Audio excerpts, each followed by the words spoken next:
আসসালামু আলাইকুম সবাইকে।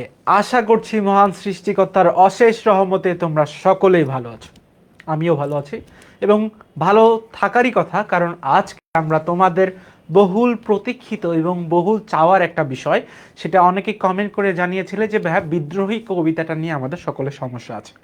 সমস্যা থাকারই কথা, কারণ এখানে এমন কিছু শব্দ আছে যেগুলোর সাথে তোমরা পরিচিত নয়, এমন কিছু শব্দ আছে যেগুলো তোমাদের শুনতে একটু অদ্ভুত লাগে। চিন্তার কোনোই কারণ নাই, আজকে সকল সমস্যার একদম সমাধান হবে। এবং আজকের ক্লাসটি আমাদের এসিপি পাওয়ার প্লের সৌজন্যে হচ্ছে, কাজেই এসিপি পাওয়ার প্লে সম্পর্কে তোমরা জানো না, আমি একটু তোমাদেরকে বলে নেই। এসিপি পাওয়ার প্লে হচ্ছে আর্টস অ্যান্ড কমার্স পাঠশালার জন্য 2025 সালের এইচএসসি প্রস্তুতির একটা কম্প্যাক্ট গাইডলাইন ও সাজেশন সহ আমাদের পুরো ক্লাসরুম, যেখানে অপেক্ষা করছে এক ঝাঁক স্টার টিচার প্যানেল। এবং মজার ব্যাপার হচ্ছে এদের সকলেই ঢাকা বিশ্ববিদ্যালয়ের। কাজেই আজকের ক্লাসটা আমরা তাহলে শুরু করে দিই, চলো। তো এখানে আমার পরিচয় দেওয়াই আছে, তোমরা সবাই আমাকে চেনো। আমি এহসানুল হক মাহিম, পড়াশোনা করছি ঢাকা বিশ্ববিদ্যালয়ে। এবং পরের স্লাইডে আমরা দেখি, পরের স্লাইডে এখানে এক ঝাঁক স্টার টিচার প্যানেলকে তোমরা দেখতে পাচ্ছ, যাদের প্রত্যেকের ক্লাসই তোমরা ইতিমধ্যে করে ফেলেছো। এদের অনেকের ক্লাসই তোমার কাছে ভালো লেগেছে। কেনই বা ভালো লাগবে না? কারণ প্রতিটি বিষয় বোর্ড প্রশ্নাবলীর ব্যাখ্যা সহ তোমাকে যদি অ্যানালাইসিস করে দেওয়া যায়, সেখানে তো ভালো লাগতেই হবে। তো দেখো, আমার পিছনে যেই টিচার প্যানেলটাকে দেখছো, তারা প্রত্যেকেই আমাদের এইচএসসি পাওয়ার প্লেতে তোমাদের ক্লাসগুলো নেবেন। এবং তোমরা যারা এখনও আমাদের সাথে জয়েন করো নাই, দেখো আমাদের একটা পিন কমেন্ট দেওয়া আছে, সেই পিন কমেন্টে তোমরা আমাদের সাথে জয়েন করতে পারো। ওকে, তো আমরা শুরু করে দিই। আমরা পড়বো হচ্ছে আজকে বিদ্রোহী, খুবই মজার একটা সাবজেক্ট। এই বিদ্রোহী পড়ার আগে আমরা যে বিষয়গুলো নিয়ে আলোচনা করব সেটা দেখো। প্রথমেই আমরা কিভাবে বোর্ডের প্রশ্ন আসে, আগের বোর্ডের প্রশ্ন আসছে কিনা, তোমার বোর্ডের প্রশ্ন আসার সম্ভাবনা কতটুকু, যখন তুমি এই বিষয়টুকু জানবে তখন তুমি নিজে নিজেই অ্যানালাইসিস করে পড়তে পারবে যে আমাকে এইটাকে প্রাধান্য দিয়ে পড়তে হবে কিনা। তারপরে আমরা বিদ্রোহী লেখার প্রেক্ষাপট দেখব। একজন মনীষী একটা কথা বলছিল যে a better name is more better then your wealth, অর্থাৎ তোমার একটা ভালো নাম কি হইতে পারে, তোমার যত সম্পত্তি আছে বা সম্পদ আছে সেটার থেকে অনেক বেটার হইতে পারে। কাজেই বিদ্রোহী নামটা কেন দেওয়া হলো সেই জিনিসটাও আমরা কিন্তু জানবো, ঠিক আছে? এরপরে আমাদের যে পদ্য সম্পর্কিত বিভিন্ন তথ্যাবলী আছে, অর্থাৎ এটার ভাষা রীতি কেমন, এটা কোন ছন্দে রচিত, মাত্রাবৃত্ত ছন্দ নাকি অক্ষরবৃত্ত ছন্দ নাকি গদ্য ছন্দ নাকি পদ্যের আর অন্যান্য ছন্দ। তো এই সকল বিষয় আমরা কিন্তু আজকের স্লাইডে এবং আজকের ক্লাসেই কিন্তু আলোচনা করে ফেলবো। তারপরে দেখো, আমরা কবি পরিচিতি সম্পর্কে জানবো। কবি পরিচিতি সম্পর্কে জানা অবশ্যই ইম্পর্টেন্ট, কেননা আমাদের এই কবি পরিচিতি থেকে বিভিন্ন সময়ে বিভিন্ন বোর্ডে বিভিন্ন বিশ্ববিদ্যালয়ে কিন্তু প্রশ্ন এসে থাকে। যেমন আলোয়া বা কার লেখা, ঝিলিমিলি কার লেখা, ছায়ানট কার লেখা, এই সমস্ত কিন্তু প্রশ্ন এসে থাকে। তো আমরা এই সমস্ত প্রশ্ন উত্তরণে যে কাজটি করব, একটা গল্প বা একটা ছন্দের মাধ্যমে খুব সহজেই সমস্ত যে গল্প বা উপন্যাস কিংবা নাটকগুলো আছে সেগুলো কিন্তু আমরা মনে রাখতে পারবো। তারপরে দেখো, আমরা মূল পদ্য পড়বো। মূল পদ্যের সাথে সাথে একই সাথে আমরা এখানে যে কঠিন কঠিন টার্মস আছে, যেমন নটরাজকে, অরফিয়াসকে, এই জিনিসগুলো কিন্তু আমরা জেনে ফেলবো। এবং এখান থেকে আরেকটা যে জিনিস জানবো, সেখান থেকে ধরো বাঁশের বাঁশরি বলতে কি বোঝাইছে, রণতুর্য বলতে কি বুঝাইছে, একই সাথে মূল পদ্যের সাথে আমরা কিন্তু এর শব্দার্থগুলোও করে ফেলবো। তারপরে দেখো, এই সাইডে আমরা মূল পদ্যভিত্তিক ব্যাকরণিক ব্যাখ্যা দেখছি, যে এখানে বানান কি কি আসে, তারপরে ধরো এখানে এক কথায় প্রকাশ কি আসছে, সমার্থক শব্দ কি আসছে, কোনটা কোন অর্থে বোঝাচ্ছে, সেইটাও কিন্তু আজকে আমরা আলোচনা করে ফেলবো। তারপরে পাঠ পর্যালোচনা, অর্থাৎ পুরো পাঠটা পড়ে বা পুরো পদ্যটা পড়ে তুমি কি শিখলে বা আমরা কি কি শিখলাম সেই জিনিসটা কিন্তু আলোচনা করবো। তারপরে ধরো কবিতার খুঁটিনাটি তথ্য, এর প্রথম লাইন কি, শেষ লাইন কি, উৎস কোথায়, এই জিনিসগুলো কিন্তু আজকে আমরা জানবো। তো তোমরা এখনো যারা যারা আজকের ক্লাসটি শেয়ার করে দাও নাই, অবশ্যই অবশ্যই শেয়ার করে দিবা। এমডি রোমান ভাই অবশ্য স্যার আসসালামু আলাইকুম, ভাইয়া স্যার আসসালামু আলাইকুম। হ্যাঁ, সবাইকেই যারা যারা সালাম দিয়েছো সকলকেই প্রীতি ও শুভেচ্ছা। তো আমি একবারই তোমাদের সালাম দিয়ে নিলাম ক্লাসের মাঝে, আর যাতে কোনো তোমার ডিস্টার্ব না হয়। তো দেখো, পুনঃপাঠ, অর্থাৎ এই যে কবিতাটা আমরা পড়ার পরে আবার যাতে আমরা রিভাইজ দেই, এক নিমিষে যাতে চোখের পলকে রিভাইজ দিতে পারি, সে কারণেই কিন্তু আমরা পুনঃপাঠ নিয়ে আলোচনা করব। এরপরে অবশ্যই বহু নির্বাচনী অনুশীলন হবে, সৃজনশীল অনুশীলন হবে, এবং বহু নির্বাচনী ও সৃজনশীল অনুশীলন আমাদেরকে 5টা ধাপে করতে হবে। যেমন প্রথমে আমরা তাৎক্ষণিক অনুশীলন করব, অর্থাৎ এই যে পদ্য, এই পদ্য থেকে কি কি ধরনের প্রশ্ন আসতে পারে সেইটার একটা অনুশীলন হবে। তারপরে দেখো অনুশীলনের প্রশ্নোত্তর। আমরা অনেকেই গাইডের উপর নির্ভরশীল না, যারা গাইডের উপর নির্ভরশীল না তারা অনেকেই ধরো অনুশীলনের প্রশ্নোত্তর একভাবে চিন্তা করে কিন্তু এটা হয়ে যায় আরেক রকম।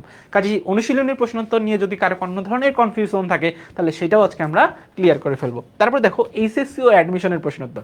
যেহেতু তোমাদের এইচএসসির পরে একটা লম্বা সময় অ্যাডমিশনে যাইতে হবে, একটা সুদীর্ঘ পথ পাড়ি দিয়ে তোমাকে অ্যাডমিশনে যেতে হবে, কাজে তোমার প্রস্তুতি এখন থেকেই নিয়ে যেতে হবে, যাতে শেষ সময়ে বা শেষ 3 মাসে তুমি যাতে নিমিষে বা চোখের পলকে সব কিছু দেখিয়ে যেতে পারো। এবং এই দেখে যাওয়ার প্রস্তুতিকে আরও সুদৃঢ় করতে আমরা এখন থেকেই তোমাদেরকে এইচএসসির সাথে অ্যাডমিশনের প্রশ্ন কিন্তু পড়িয়ে দিচ্ছি। এরপর দেখো সেরা কলেজ রুমের প্রশ্নোত্তর। তোমার কলেজ তো সেরা, সেটা নিয়ে কোনো সন্দেহ নাই, কিন্তু তোমার কলেজের সাথে সাথে আরও অন্যান্য কলেজে কী কী ধরনের প্রশ্ন আসে আমরা কিন্তু সেটাও দেখব। এরপরে ভর্তি পরীক্ষা উপযোগী প্রশ্নোত্তর, যেগুলো বিগত বছরে ভর্তি পরীক্ষায় আসেনি কিন্তু এবছরে ভর্তি পরীক্ষায় আসতে পারে, আমরা কিন্তু সেই টাইপেরও প্রশ্ন দেখে ফেলবো।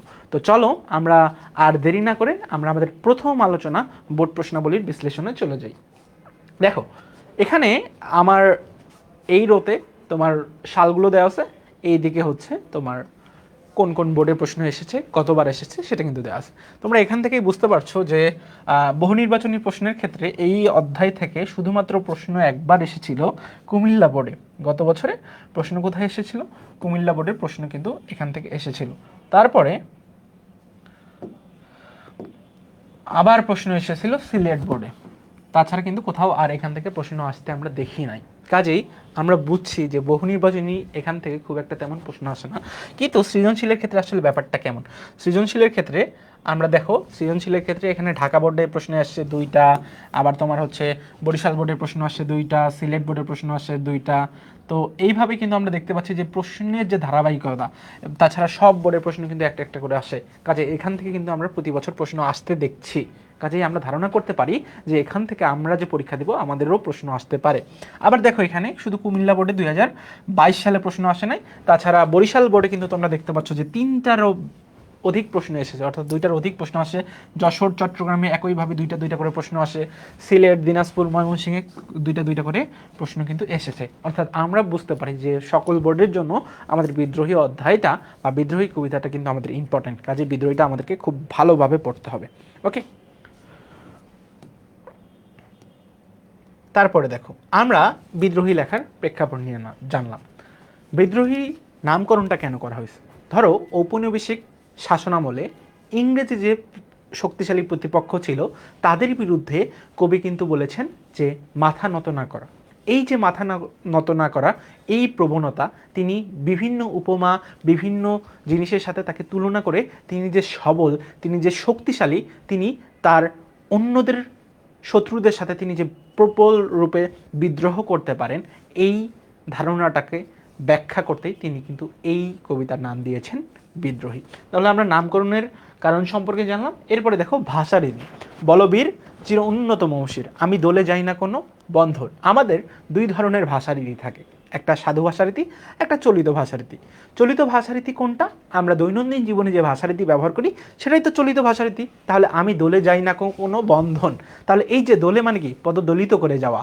তো আমরা যদি এটাকে সাধু ভাষায় কনভার্ট করতাম তাহলে কি হইতো? অবশ্যই ভাষাটা একটু অন্যরকম বা আর্ট শোনাতো। তাহলে আমরা এখান থেকে খুব সহজে বুঝতে পারলাম যে আমাদের এই যে ভাষারীতি যেটা আছে সেই ভাষারীতি কেমন? এই ভাষারীতি হচ্ছে চলিত ভাষারীতি। ওকে, আচ্ছা, তারপরে দেখো উৎস। উৎস হচ্ছে এটা আমাদের, তোমরা সবাই জানো যে কবি কাজী নজরুল ইসলামের একটা বিখ্যাত গ্রন্থ আছে, কাব্যগ্রন্থ, যেটার নাম হচ্ছে অগ্নিবীণা। তো এই যে আমরা বিদ্রোহী কবিতাটা পড়ছি সেটা হচ্ছে অগ্নিবীণার তোমার দ্বিতীয় একটা কবিতা। তাহলে উৎস কি হবে? উৎস হচ্ছে কোথা থেকে নেওয়া হয়েছে। তাহলে অগ্নিবীণার দ্বিতীয় কবিতা কি? আমাদের এই যে বিদ্রোহী কবিতা, সেই বিদ্রোহী কবিতা। তাহলে তোমাদেরকে যদি বলা হয় যে কোনো জিনিসের উপজীব্য বিষয় কি, তোমাকে যদি প্রশ্নে আসে উপজীব্য বিষয়, কিন্তু প্রশ্নে আসলো ধরো কোনো কারণে মূলবাণী, কিন্তু প্রশ্নে আসলো মর্মবাণী, তাহলে হতাশ হওয়ার কিচ্ছু নাই। যেটাই মূলবাণী সেটাই মর্মবাণী, সেটাই আবার কি? উপজীব্য বিষয়। তাহলে এই যে পদ্য বিদ্রোহী, সেটার উপজীব্য বিষয় কি? অন্যায়ের যত শৃঙ্খল আছে সব কিছুকে ময়জন শেয়ার দেন গ্রুপে। গ্রুপে কেউ শেয়ার দেন। সব কিছুকে তোমার কি বন্ধন যেগুলো আছে সেগুলোকে পদদলিত করে তোমার যে চলে যাওয়া সেটাকে কি বলছি, বন্ধনকে অতিক্রম করে আমরা চলে যাচ্ছি। তো এই যে বিষয় অর্থাৎ কোনো একটা বন্ধন, সেই বন্ধনকে আমরা অতিক্রম করে যাই, সেই বিষয়টাই কিন্তু আমরা এখানে তুলে ধরছি। অর্থাৎ অন্যায়ের বিরুদ্ধে প্রবল প্রতিশোধ, সেই প্রবল প্রতিশোধটাকেই আমরা কি বলছি, উপজীব্য বিষয় এখানকার। তারপর দেখো ছন্দ। ছন্দ আমাদের বিভিন্ন ধরনের ছন্দ আছে। তো এই ছন্দের কৌশলটা তোমাদেরকে আমি এখানে পড়াবো না। ছন্দের কৌশলটা তোমাকে কোথায় পড়াবো? ছন্দের কৌশলটা আমাদের পেইড ব্যাচে পড়াবো। বাট আমি তোমাদেরকে বলে দিচ্ছি এটা হচ্ছে একটা মাত্রাবৃত্ত ছন্দ। কিন্তু তোমরা আগে বলতেই পারো যে ভাই মাত্রাবৃত্ত ছন্দ কীভাবে হয়, অক্ষরবৃত্ত ছন্দ কীভাবে হয়, গদ্য ছন্দ কীভাবে হয়, পদ্য ছন্দ কীভাবে হয়, এগুলো কিন্তু আমরা তোমাকে বুঝাবো। কোথায় বুঝাবো? আমাদের যে পেইড ব্যাচ আছে, অর্থাৎ এইচএসসির যে তোমার এসিপি পাওয়ার প্লে 2025 আছে, সেই পাওয়ার প্লে 25-এ কিন্তু আমরা এটা করে দিব। ওকে, চিন্তার কোনোই কারণ নেই। বাট তোমাকে কিন্তু আমি বলছি কি, ছন্দটা কি মাত্রাবৃত্ত ছন্দ। ওকে, আবার এই যে মাত্রাবৃত্ত ছন্দ, সেটা হচ্ছে এখানে সসীম হয়েছে কি সমতা রাখছে, কোনটাতে সমতা রাখে না, এই জিনিসগুলো আমরা ডিসকাস করবো না। সবই যদি তোমাদেরকে ফ্রিতে পড়াই দেই, তাহলে যারা আমার কোর্সে পেইডে ভর্তি হয়েছে তাদেরকে কি পড়াবো? কাজে এখনও যারা ভর্তি হও নাই, কোর্সের ফি কিন্তু খুব বেশি না, তোমরা এখনও ভর্তি হয়ে যেতে পারো। ওকে, দেখো এরপরে আমরা লেখক বা যে কবি পরিচিতি আছে তাকে নিয়ে আলোচনা করব। এখানে আমরা নজরুলের একটা ছবি দেখতে পাচ্ছি। নজরুল হচ্ছে তোমার 1899 সালের 24শে মে তিনি কিন্তু জন্মগ্রহণ করেন, এবং তিনি দেখো বিভিন্ন ধরনের পুরস্কার পেয়েছেন। পদ্মভূষণ পেয়েছেন, জগত্তারিণী স্বর্ণপদক পেয়েছেন, এবং 21শে পদক পেয়েছেন। 21শে পদক সম্পর্কে যদি তোমাদেরকে একটু বলি, এই যে 21শে পদক, সেই 21শে পদক এটা হচ্ছে বাংলাদেশের দ্বিতীয় সর্বোচ্চ একটা বেসামরিক পদক, অর্থাৎ বিভিন্ন ক্ষেত্রে অবদানের জন্য কিন্তু এই পদকটা দেওয়া হয়। ইনি মূলত ভারতের নাগরিক, তোমরা এখান থেকেই বুঝতে পারছো, কারণ তিনি কোথায় জন্মগ্রহণ করেন? পশ্চিমবঙ্গের বর্ধমান জেলার আসানসোল চুরুলিয়া গ্রামে। নিশ্চয়ই এটা বাংলাদেশে না। তো এই যে বাংলাদেশে না, তাকে কিন্তু বাংলাদেশে আনা হয় 1972 সালে। শেখ মুজিবুর রহমান তাকে বাংলাদেশে আনেন। মজার ব্যাপার হচ্ছে, এই যে 1972 সালে শেখ মুজিবুর রহমান যে তাকে বাংলাদেশে আনেন, এইটাই তোমাদের নার্সিং ভর্তি পরীক্ষায় এসেছিল। কে কত সালে নজরুলকে বাংলাদেশে আন, এটাই কোথায় আসছিল? নার্সিং ভর্তি পরীক্ষা আসছিল। তো এইখান থেকে যে যে প্রশ্নগুলো তোমার অ্যাডমিশনে এসেছিল, আমি কিন্তু সেগুলো তোমাকে ক্লিয়ার করে দিব। তারপরে আমরা দেখতে পাচ্ছি তিনি মৃত্যুবরণ করেছেন কত সালে? 1976 সালে কিন্তু তিনি মৃত্যুবরণ করেন, এবং মৃত্যুবরণ করেন আমাদের যে বঙ্গবন্ধু শেখ মুজিব মেডিকেল বিশ্ববিদ্যালয়, বা যেটাকে আমরা পিজি হাসপাতাল নামে চিনি, সেখানে কিন্তু তিনি শেষ নিঃশ্বাস ত্যাগ করেন। তাকে সমাহিত করা হয় কোথায়? ঢাকা বিশ্ববিদ্যালয় চারুকলা অনুষদের পাশে যে মসজিদ আছে, সেই মসজিদের পাশেই তাকে সমাহিত করা হয়। অর্থাৎ যারা ঢাকা বিশ্ববিদ্যালয়ে গিয়েছো, বা ঢাকা বিশ্ববিদ্যালয়ে যাওয়া যাদের ড্রিম, এখনও যারা যাইতে পারো নাই, তোমরা অবশ্যই ঢাকা বিশ্ববিদ্যালয়ে গেলে মসজিদের পাশে নজরুলের কিন্তু কবিতাটা, এই কবর, সেটা কিন্তু দেখতে পাবা। এরপরে তার যে সম্পাদিত পত্রিকা আছে, আমরা দেখতে পাচ্ছি ধূমকেতু লিখেছেন, লাঙ্গল লিখেছিলেন তিনি, নবযুগ লিখেছেন, কিন্তু তার কিছু ছদ্মনাম বা ডাকনাম ছিল। তিনি মূলত দুখু মিয়া, এটা তার হচ্ছে ডাকনাম ছিলেন, অর্থাৎ তিনি বাল্যকাল থেকেই দুখু মিয়া নামে পরিচিত ছিলেন। তার বাবার নাম হচ্ছে কাজী ফকির আহমেদ। কাজী ফকির আহমেদ তিনি খুব অল্প বয়সে মারা যান। এই যে অল্প বয়সে মারা যান, এবং ছোটবেলা থেকে দুঃখ কষ্টে তার জীবন যেহেতু জর্জরিত ছিল, ছোটবেলা থেকেই তার ডাকনাম কিন্তু ছিল দুখু মিয়া। তাহলে ডাকনামটা একটু লিখে নাও, দুখু মিয়া, এবং আমরা সকলেই আমাদের একটু বন্ধুদের মেনশন করে দেই, তাহলে কিন্তু আমাদের জিনিসটা একদম সুন্দর হবে। কারণ এই যে তোমরা যদি একাই কাজী নজরুলের কবরটা দেখতে যাও, খুব একটা মর্মবেদনা দিবে না। সকলে মিলে আমরা বন্ধুদের নিয়ে ঢাকা বিশ্ববিদ্যালয়ে যেতে চাই, এবং ঢাকা বিশ্ববিদ্যালয়ে কি আমরা দর্শনার্থী হিসাবে যাব? না, আমরা ঢাকা বিশ্ববিদ্যালয়ের শিক্ষার্থী হিসাবে যেতে চাই। তো তোমরা যদি এসিপি পাওয়ার প্লেতে এনরোল করো, আমরা এই গ্যারান্টিটুকু দিতে পারবো যে তুমি যদি সবগুলো গাইডলাইন ভালোভাবে ফলো করো, তাহলে প্রস্তুতি যদি হয় তোমার 100তে 100, আমাদের এসিপি পাওয়ার প্লে তোমাকে নিয়ে যাবে কোথায়? ঢাকা বিশ্ববিদ্যালয়ের প্রাঙ্গণে। তো চলো আমরা পরবর্তী ইয়াতে দেখে নিই। ধরো আমরা একটা পত্রিকা নিলাম, পত্রিকার নাম হচ্ছে শেষ সংঘাত। এই যে শেষ সওগাত, সেই শেষ সওগাত পরে আমি জানতে পারলাম আজকে একটা হচ্ছে তোমার ছায়ানটে একটা অনুষ্ঠান হবে, এই অনুষ্ঠানে বিভিন্ন ধরনের গান গাওয়া হবে। তাহলে দেখো প্রথম লাইনটাতে দেখো, শেষ সওগাত পরে জানতে পারলাম সন্ধ্যা রাতে নতুন চাঁদের আলোয় ছায়ানটে তোমার ভাঙ্গার গান গাইবে কে? সাত ভাই চম্পা। তো এই যে সাত ভাই চম্পা, ধরো এইটা একটা মানুষ, তিনি কি করলেন? একটা গান গাবেন। তো সেখানে অগ্নিবীণা ও বিষের বাসিতে সর্বহারা মানুষ, ধরো কারো কিছু নেই, সর্বহারা মানুষের ঝড় ও সাম্যবাদের সুর উঠবে। তাহলে এতটুকুতে দেখো, তুমি যদি তুমি যদি তুমি যদি এই যে দেখো শেষ সওগাত এতটুকু, তারপরে সন্ধ্যা রাত, তারপরে চাঁদের আলো, ছায়ানট এতটুকু দেখো, তারপরে ভাঙ্গার গান, সাত ভাই চম্পা, অগ্নিবীণা, বিষের বাসি, সর্বহারা, আচ্ছা বিষের বাসি, সর্বহারা, সাম্যবাদ, এই সবগুলো কি রবীন্দ্র কাজী নজরুল ইসলামের কাব্যগ্রন্থ। তারপরে বলছে যে গতকাল পূবের হাওয়ার কারণে মরু ভাস্করের উপর দিয়ে প্রলয় শিখা ও বয়ে যাওয়ার ভয়ে আজ দোলন চাপা কিন্তু ফুটে উঠ। তারপরে কি বলছে, হিন্দোল নদীর তীরে ফণি মনসা ও ঝিঙে ফুল তুলতে যায়। এখন দেখো এই যে আমরা এখানে একটা নাম দেখলাম না, মরু ভাস্কর, এটাও কিন্তু তার হচ্ছে একটা কাব্য জীবনী গ্রন্থ, অর্থাৎ যেই জীবনী গ্রন্থগুলা কাব্যের ভাষায় লেখা হয় বা কাব্যের ভণিতায় লেখা হয় বা কাব্যের আলোকে লেখা হয় সেগুলোকে আমরা কি বলি, কাব্য জীবনী গ্রন্থ। এবং এই যে মরু ভাস্কর যেইটা আছে সেটা মূলত হজরত মুহাম্মদ সাল্লাল্লাহু আলাইহি সাল্লামের জীবনের উপর নির্মিত। তারপরে দেখো এখানে আর একটা দেখছি ঝিঙে ফুল। ঝিঙে ফুল তো তোমরা সকলেই পড়ে এসছো। ঝিঙে ফুল হচ্ছে এক ধরনের কিশোর কাব্য, অর্থাৎ কিশোর কাব্য বলতে কিশোরদের জন্য যে রচিত কাব্য, সেই রচিত কাব্য। কিন্তু তোমরা এখানে আরও কিছু দেখবা, যেমন এই যে ভাঙ্গার গান কিংবা হচ্ছে তোমার এই যে প্রলয় শিখা, এগুলো কিন্তু নজরুলের নিষিদ্ধ কাব্যগ্রন্থ। তো নজরুলের যেগুলো নিষিদ্ধ কাব্যগ্রন্থ আছে সেগুলো নিয়েও কিন্তু আমরা আলোচনা করব। দেখো ধরো তোমার দুই ফ্রেন্ড ছিল, আমি একটু বলি, তোমার দুই ফ্রেন্ড, এই যে দুই ফ্রেন্ড তারা কি করছে, তাদের আরেক ফ্রেন্ড, একজনের নাম হচ্ছে ধরো আলোয়া, এর নাম হচ্ছে আলোয়া, আর এর নাম হচ্ছে ধরো মধুমালা। তো আলোয়া ও মধুমালা কি করলো, তাদের আরেক ফ্রেন্ড পুতুল, পুতুলের বিয়ে হচ্ছে, তো আলোয়া এবং মধুমালা পুতুলের বিয়েতে ঝিলিমিলি রঙের শাড়ি পরে গেল।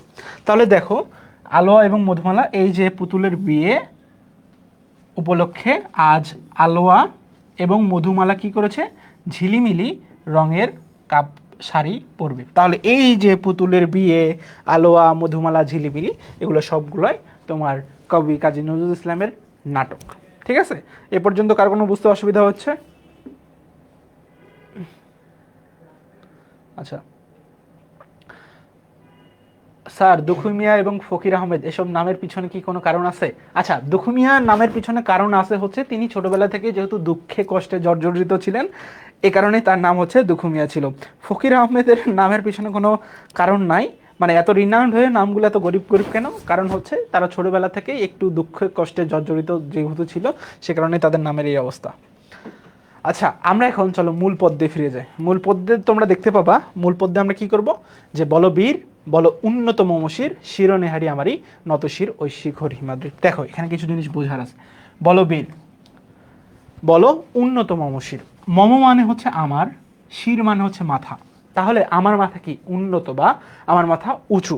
শিরো নেহারি আমারই, নেহারি মানে হচ্ছে এই যে নেহারি, নেহারি মানে হচ্ছে দেখা বা প্রত্যক্ষ করা, নেহারি আমারই মানে আমাকে দেখে, নতশির ওই শিখর হিমাদ্রির, মানে হিমাদ্রির বলতে, শিখর হিমাদ্রির বলতে বোঝাচ্ছে হিমালয়ের যে চূড়া, সেই হিমালয়ের চূড়াকে কি বলে বোঝাচ্ছে, শিখর হিমাদ্রির। তাহলে শিরোনেহারি আমারই নতশির ওই শিখর হিমাদ্রির, যেহেতু কি হিমালয়ের চূড়া আমার যে মাথা, সেই মাথাকে দেখছে। কেন? আমার মাথা অনেক উঁচা, উন্নত মমশির। ক্লিয়ার এ পর্যন্ত? আসসালামু আলাইকুম স্যার, কমেন্ট পড়েন প্লিজ। অবশ্যই কমেন্ট পড়বো। দেখো আমি চির দুর্দম, আচ্ছা এখানে একটা কনসেপ্ট আছে, চির দুর্দম আর ধরো দুর্বার। দুর্দম দুর্বার এই কথাটা মনে রাখবা। দুর্দম মানে যাকে দমন করা যায় না, আর দুর্বার মানে যাকে দমন করা কঠিন। কনসেপ্ট একই, কিন্তু একটু পড়তে হবে। দুর্বার মানে কি, যাকে দমন করা কঠিন, দমন করা কঠিন। আর দুর্বার মানে কি ভাইয়া, দুর্বার মানে যাকে দমন করা যায় না, অর্থাৎ যাকে দমন করা যায় না তাকে কি বলি, চির দুর্দম। নৃসিংহ মানে যে আমাদের হচ্ছে ভয়ঙ্কর।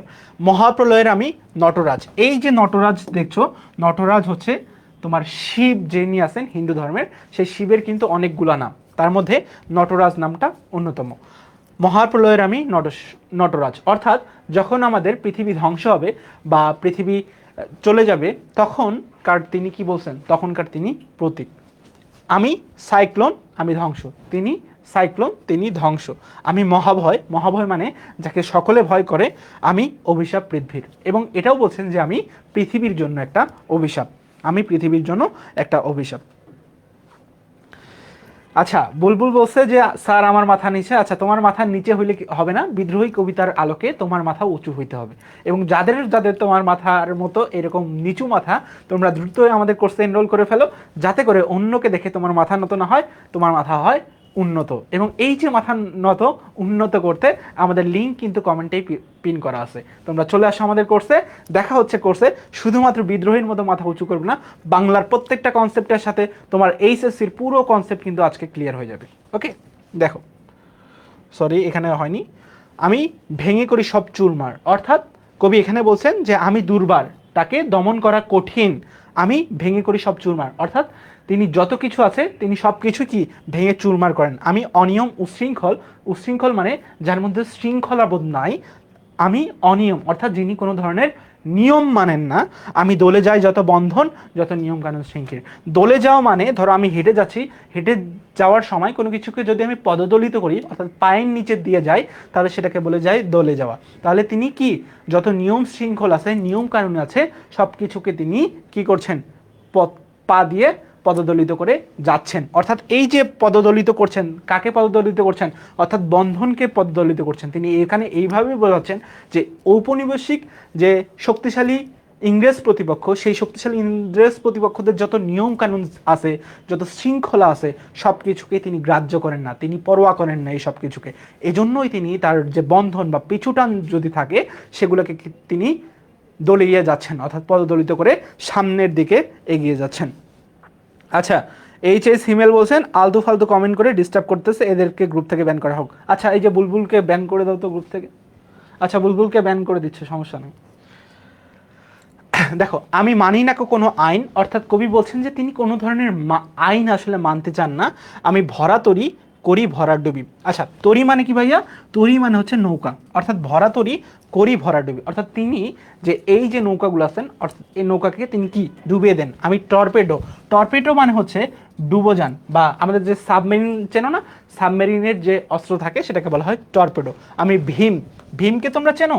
আচ্ছা চলো আমরা হচ্ছে একটু ইয়া নিয়ে আলোচনা করি। ভীম হচ্ছে হিন্দু পুরাণের শক্তিশালী যে 5 ভাই ছিল, 5 ভাইয়ের মতো দ্বিতীয় ভাই। তিনি যুদ্ধে যান এবং যুদ্ধে তার একটা গদা ছিল। গদা কি এই যে এরকম একটা ইয়ার মতো, এই গদা নিয়ে তিনি সব কিছুকে একদম ধ্বংস করে দিতেন। ভাসমান মাইন, মাইন হচ্ছে তোমার ধরো এই যে এইটা হচ্ছে একটা বক্স, এইরকমই দেখতে মাইন, মাইন মাটির নিচে পুতানো থাকে। এই মাইনটাতে যখন তুমি পা দাও, প্রেস করো, মাইন যদি প্রেস হয় বাটন, তখন সেটা কি বুম হয়ে যায়। তো এখানেও সেটাই বলছে যে আমি টর্পেডো, অর্থাৎ আমি যে সাবমেরিন বা যুদ্ধজাহাজ ডুবোজাহাজ আছে সেইটার তোমার একটা অস্ত্র, এবং আমি ভীম ভীষমান মাইন, অর্থাৎ তিনি গদা দিয়ে এই মাইনের সাথে সব কিছুকেই তিনি একদম নিয়ম শৃঙ্খল যত কিছু আছে, উশৃঙ্খল নিয়ম কানুনকে তিনি নত করে দেন। ওকে, সামিকা মাইনুর বলছে কালকে এক্সাম আছে, আজকে লাইভ ক্লাস করা পসিবল হচ্ছে না। আচ্ছা, সমস্যা নাই, লাইভ ক্লাস পরে করে নিও। আমি ধৈর্যটি, ধৈর্যটি দেখো, ধৈর্যটি মানে কি, এটা হচ্ছে শিবের একটা নাম। শিবের অনেকগুলো নাম, প্রায় শতাধিক বা 100টিরও বেশি নাম শিবের, তো তার মধ্যে ধৈর্যটি একটা নাম। আমি এলোকেশে ঝড় আকাল বৈশাখীর, এলোকেশে বলতে কি এলোমেলো, ধরো একদিকে এলানো, আমার কেশ বলতে কি চুল, এলোকেশে বলতে এই দিকে এলানো চুল, এলোকেশে ঝড় অকাল বৈশাখীর, অর্থাৎ তিনি বলছেন যে তিনি শিব, এবং শিবের যে মাথা এলানো সেইটার একটা অকাল বৈশাখীর তিনি একটা ঝড়। আমি বিদ্রোহী, আমি বিদ্রোহী সুত বিশ্ববিধাত্রীর। এই যে সুত, সুত মানে মূলত বোঝায় পুত্র, অর্থাৎ বিধাত্রীর মানে কি বিধাতা, তিনি নিজেও বিদ্রোহী, আমি বিদ্রোহী, তারপর দেখো একটা কমা আছে, অর্থাৎ তিনি নিজেও বিদ্রোহী, একই সাথে তিনি কি বলছেন, আমি বিদ্রোহী সুত বিশ্ববিধাত্রীর, অর্থাৎ বিশ্ববিধাতার আমি বিদ্রোহী পুত্র। ক্লিয়ার এ পর্যন্ত সকলে? আচ্ছা দেখো, তারপরে বলছে বলো বীর চির উন্নত মমশীল। আমি সৃষ্টি, আমি ধ্বংস, আমি লোকালয়, আমি শ্মশান। আচ্ছা দেখো, সৃষ্টি মানে তো কি সব কিছু, কোনো কিছু জন্ম নেওয়া, ধ্বংস মানে কি কোনো কিছু বিনষ্ট হওয়া, লোকালয় মানে কি লোকজনের আলয়, যেখানে লোকজন বসবাস করে, শ্মশান মানে কি ভাইয়া, শ্মশান মানে হচ্ছে ধরো মানুষকে, অর্থাৎ হিন্দু ধর্মে যারা হিন্দু ধর্ম মতবাদ অনুসারী আছে, তারা মারা যাওয়ার পরে তাদেরকে যে স্থানে নিয়ে যেয়ে আগুনে পুরানো হয় বা তাদের শবদাহ করা হয়, সেটাকে কি বলা হয়? শ্মশান। আমি অবসান, অবসান মানে শেষ, নিশাবসান মানে হচ্ছে তোমার রাত্রের শেষ। কারণ কি, এখানে যে আমরা এই যে নিশা দেখছি, এই নিশা মানে কি? রাত। এই রাত্রি যোগ এখানে অবসান, তাহলে নিশা যোগ অবসান, এটা কি? এটা আমাদের হচ্ছে সন্ধি বিচ্ছেদ হয়ে গেল। দেখো এখানে কি হচ্ছে? আ প্লাস অ ইজ ইকুয়াল টু কি হয়? আ হয়। তাহলে এই যে এই আটাই এখানে এসেছে। কারণ কি জানি, স্বরধ্বনির যে সংক্ষিপ্ত রূপ সেটাকে কি বলছি? কার বলছি। তাহলে এটা কোন কার ভাইয়া? এটা হচ্ছে আকার। দেখছো? এই যে নিশা বসান, অর্থাৎ রাতের শেষ, নিশির শেষ, রাতের শেষ। আমি ইন্দ্রাণী সুত, এই যে দেখো এখানে একটা কনসেপ্ট আছে না, ইন্দ্রাণী। ইন্দ্রাণীকে, ইন্দ্রাণী হচ্ছে ইন্দ্রের স্ত্রী। ইন্দ্রের স্ত্রীর নাম হচ্ছে শচী। আমি একটু নামটা লিখে দিই। ইন্দ্রের স্ত্রীর নাম হচ্ছে শচী। এই যে শচী, তার যে সুত, সুত বলতে আমি আগেই বুঝিয়েছি, সুত বলতে পুত্রকে বোঝায়। তাহলে ইন্দ্রাণী সুত বলতে কি বোঝায়? ইন্দ্রের পুত্র। মানে কি? ইন্দ্রের পুত্রকে, ইন্দ্রের পুত্র হচ্ছে জয়ন্ত। তাহলে আমি একটু নামটা লিখে দিই, তাহলে আরও ক্লিয়ার হবে। ইন্দ্রাণী সুত, হাতে চাঁদ মানে হাতের মধ্যে চাঁদ, ভালে সূর্য। ভাল মানে কি? ভাল মানে হচ্ছে কপাল। তাহলে কোথায় সূর্য? হাতে চাঁদ, ভালে সূর্য। তাহলে দেখো, আমি সৃষ্টি, আমি ধ্বংস, আমি লোকালয়, আমি শ্মশান। অর্থাৎ কবি একই সাথে তাকে সৃষ্টির সাথেও তুলনা করছেন, আবার একই সাথে তিনি ধ্বংসের সাথেও তুলনা করছেন। একই সাথে বলেছেন যেখানে মানুষজনের সরগল আমি সেখানে থাকি, আবার একই সাথে বলেছেন যেখানে মৃত শরীরের অন্তিম কার্যক্রিয়া করা হয় আমি সেখানেও রয়েছি। অর্থাৎ কবি নিজেকে সেটার সাথেও তুলনা করেছেন। এরপরে বলছে আমি অবসান, অর্থাৎ আমি শেষ। আমি নিশাবাসান, অর্থাৎ আমি রাতেরও শেষ। অর্থাৎ এখানে বিদ্রোহী কবি বলছেন, আপনি আমাকে যেই অবস্থাতেই নেন, আমি সেই অবস্থাতেই আপনার সাথে প্রস্তুত থাকব। আপনার যে শক্তিশালী প্রতিপক্ষ, সেইটার সামনে আমি কখনোই নিজেকে নত করব না। এই যে নত না করার প্রবণতা, সেখান থেকে কিন্তু আমাদের এই কবিতা, সেটার নাম কি দেওয়া হয়েছে? বিদ্রোহী দেওয়া হয়েছে। ওকে, দেখো, আমি ইন্দ্রাণী সুদ, হাতে চাঁদ, ভালে সূর্য। অর্থাৎ আমি ইন্দ্রের পুত্র জয়ন্ত, আমার হাতে কি? চাঁদ, এবং ভালে অর্থাৎ কপালে কি? সূর্য। তারপর বলছো মম, এক হাতে বাঁকা বাঁশের বাঁশরি, আর এক হাতে রণসূর্য। এই যে মম ভাইয়া, মম মানে কি? মম মানে হচ্ছে আমার। মম মানে কি? আমার। তাহলে কার এক হাতে বাঁকা বাঁশের বাঁশরি? আচ্ছা, বাঁকা বাঁশের বাঁশরি এইটা কি? এটা হচ্ছে একটা বাঁশের বাদ্যযন্ত্র। এটা দিয়ে কি বোঝানো হয়েছে ভাইয়া? এইটা দিয়ে বোঝানো হয়েছে, ধরো শ্রীকৃষ্ণ যিনি আছেন হিন্দু ধর্মে, হিন্দু ধর্মের কিন্তু প্রতীক হচ্ছে বাঁশের বাঁশরি। এটাকে আসলে প্রেমের প্রতীক হিসেবে ধরা হয়। তো তিনি একই সাথে বলছেন, হিন্দু ধর্মের শ্রীকৃষ্ণের যে প্রেমের প্রতীক বাঁশরি আছে, সেই বাঁশরিও তিনি, মানে এক হাতে তার এই বাঁশরি, আর এক হাতে রণতুর্য। রণ মানে হচ্ছে তোমার কি? যুদ্ধক্ষেত্র। তুর্য মানে যুদ্ধক্ষেত্রের যে প্রতীক থাকে, যুদ্ধক্ষেত্রের যে মশাল থাকে, সেটাকে কি বলি? রণতুর্য। অর্থাৎ তিনি বলছেন এক হাতে তার শ্রীকৃষ্ণের যে বাঁশের বাঁশরি, আর এক হাতে তার রণতুর্য।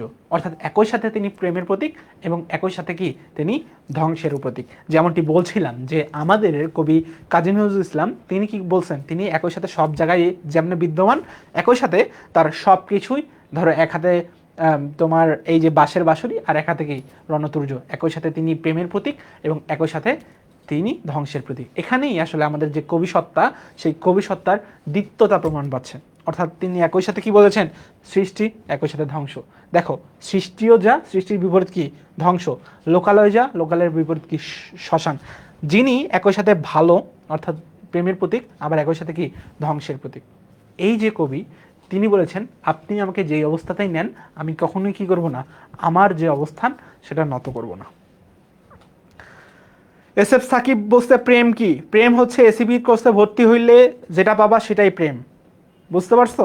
এই জন্য এসিবির কোর্সে ভর্তি হয়ে যাও। এসিবির কোর্সে ভর্তি হলে মাহিম ভাইয়ের তরফ থেকে তুমি যা পাবা সেটাই প্রেম। বুঝতে পেরেছো? চলো, আমি বেদুইন। আচ্ছা, এখানে আরেকবার আসি। আমি বেদুইন, আমি চেঙ্গিস। চেঙ্গিস হচ্ছে একজন মঙ্গল শাসক, যিনি ভারতকে আক্রমণ করতে খুবই পছন্দ করতেন। এবং বেদুইন হচ্ছে আরবের একটা যাযাবর জাতি। এখানে বেদুইন দিয়ে কি বোঝাইছে? আমি বেদুইন, অর্থাৎ আমার আসলে কোনো ধরনের বন্ধন নাই, আমি ঘুরে বেড়াই আমি এখানে যাই ওখানে যাই, অর্থাৎ আমার কোনো ধরনের পিছুটান নাই। আবার চেঙ্গিসকে দিয়ে তিনি কি প্রমাণ করেছেন, যে তিনি একই সাথে একজন শক্তিশালী যোদ্ধা, একজন শক্তিশালী শাসক। আমি আপনারে ছাড়া কাহারে করি না কুর্নিশ, অর্থাৎ আপনারে মানে কি, আমি নিজেকে ছাড়া আর কাউকেই কি করি না, কুর্নিশ করি না, অর্থাৎ মাথা নত করি না। এসে সাকিব বুঝতে পারছো যে কুর্নিশ তোমার হচ্ছে প্রেম কি? আমি বজ্র মানে হচ্ছে বাজ, আমি ঈশান বিশানে ওঙ্কার। আচ্ছা দেখো, তোমরা যারা বুঝতে পারবে না ওঙ্কার, হিন্দু ধর্মে মসজিদে ওই যে সকালবেলা হচ্ছে একদিকে ঈশান হচ্ছে একটা দিক, ওঙ্কার বলতে ওকার ধ্বনি বোঝায়। যেমন ধরো এই দিকে জেনে ওই যে ওম বলে না, এই যে এরকম একটা চিহ্ন আছে না, এটাকে কি বলে, ওম বলে সম্ভবত, না কি বলে, হ্যাঁ এই যে এরকম একটা চিহ্ন আছে না, এরকম একটা চিহ্ন আছে না, এটাকেই বলা হচ্ছে ওকার ধ্বনি, এটাকেই বলা হচ্ছে ওকার ধ্বনি। তো ঈশান একটা কোণের নাম, একটা দিকের নাম, এই দিকে তিনি কি বলছেন, তিনি হচ্ছে ওকার ধ্বনি বা ওঙ্কার ধ্বনি। আমি ইসরাফিলের সিঙ্গার মহা ওঙ্কার। তিনি দেখো একই সাথে বলছেন তিনি বাজ, এই যে এখানে তিনি কি, তিনি হচ্ছে এখানে এই যে এই লাইনটাতে তিনি হিন্দু যে মিথ বা সনাতনী যে মিথ সেটার কথা বলেছেন, আবার এই লাইনে তিনি মুসলমানদের যে ধর্মীয় বিশ্বাস সেই লাইনের কথা বলেছেন। কারণ কি আমরা জানি যে ইসরাফিল আলাইহিসসালাম তিনি কি করবেন, পৃথিবী যখন ধ্বংস হবেন তখন তিনি কিন্তু তার যে সিংহা সেই সিংহায় একটা আওয়াজ দিবেন। তো এই যে সিংহায় আওয়াজ দিচ্ছেন, আবার এখানে কি বলছে, এখানে ঈশান কোণে যখন হচ্ছে ওকার ধ্বনি, অর্থাৎ এখানে হিন্দু ধর্মের কথাও বলা হয়েছে একই সাথে, এখানে কিন্তু মুসলিম ধর্মের কথাও একই সাথে বলা হয়েছে। হ্যাঁ, বর্ষণ সরকার ওম বলে, হ্যাঁ ওম বলে, এটাকে আসলে শুদ্ধ ভাষায় ওঙ্কার ধ্বনি বলে, বুঝতে পারছো? তো আমি পিনাক পানি ডমরু ত্রিশূল ধর্মরাজের দণ্ড। ধর্মরাজকে ভাইয়া, ধর্মরাজ হচ্ছে হিন্দু ধর্মের যিনি মৃত্যু দেবতা আছে, মৃত্যু এবং শাস্তি দেবতা আছে, তাকে আসলে ধর্মরাজ বলে। একই সাথে তাকে বলে কাল এবং একই সাথে তাকে বলে যম। বুঝছো?